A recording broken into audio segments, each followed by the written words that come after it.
अस्सलामुअलैकुम।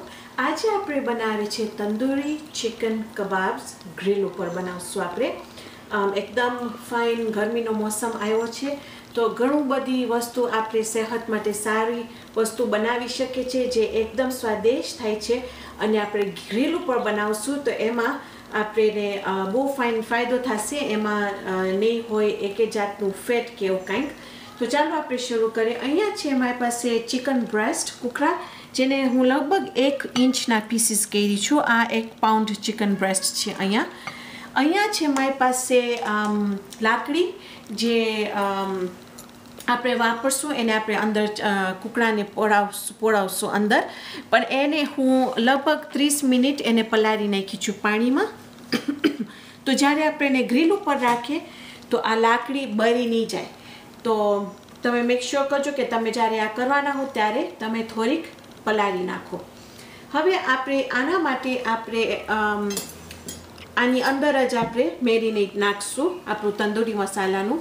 જ્યારે આપણે એને લાકડીમાં પોળાવશું ત્યારે આપણે એની અંદર અહીંયા છે મારી પાસે ડુંગળી છે લગભગ 1 ઇંચથી જરાક વધારે કાપી છું। જરાક મોટી હોય તો વધારે સરખાઈ આવે છે પોળાવવા માટે ને અહીંયા છે મારી પાસે લીલું મરચું મોટું મરચું જેને હું કાપી નાખી છું।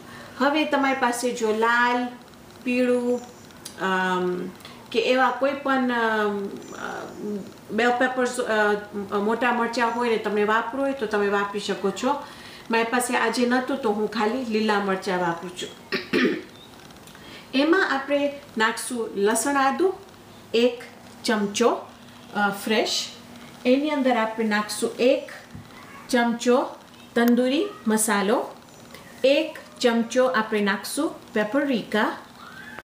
તો આ લગભગ 2.5-3 કલાક થયા ને આપણે હવે આપણા ચિકન કબાબ્સ શરૂ કર્યા છે ગ્રીલ કરવાનું ને હું ગ્રીલ ઉપર રાખીશ લગભગ 6 મિનિટ પછી એને ફરાવીશ 6 મિનિટ અને ખાલી જ્યારે તમે કરતા હો ત્યારે જો તમે આ કાચા ગોશથી આ ટોંગ્સ વાપર્યા હો તો આ નહીં વાપરજો।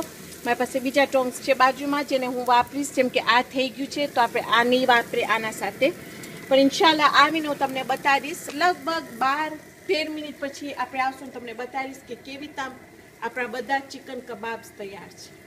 તો અહીંયા આપણા ચિકન કબાબ્સ તૈયાર છે લગભગ 12 મિનિટ લાગ્યું 6 મિનિટ એક સાઈડ ઉપર પછી હું એને ફરાવી અને તમને એમ લાગશે કે ગ્રીલ આજે બહુ ઓલું છે એમાં પણ આજે હું ઘણા બધા વિડીયોઝ કરી છું તો જો તમે સબસ્ક્રાઈબ ના કર્યા હો તો પ્લીઝ યુટ્યુબમાં સબસ્ક્રાઈબ કરજો અને ઘણી બધી રેસિપીઝ જૂનના આવે છે એમાં ઘણી બધી ગ્રીલ્ડ રેસિપીઝ આવે છે તો ચાલો આપણે આ બધી કાઢી ને રાખી દઈશું અહીંયા આપણા પ્લેટ ઉપર।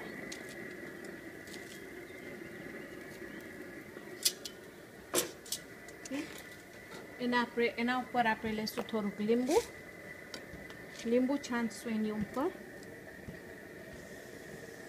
ઓકે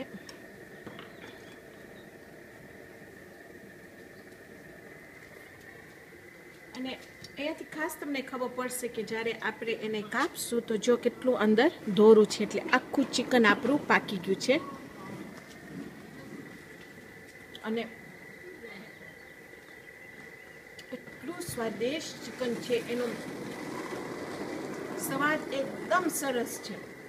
તો ઇન્શાલ્લાહ આજે આપણે ચિકન કબાબ્સ બનાવ્યા ગ્રીલ ઉપર આવતા વખતે આપણે બીજી જબરદસ્ત રેસિપી બનાવશું તો ત્યાર સુધી ખુદા હાફિઝ।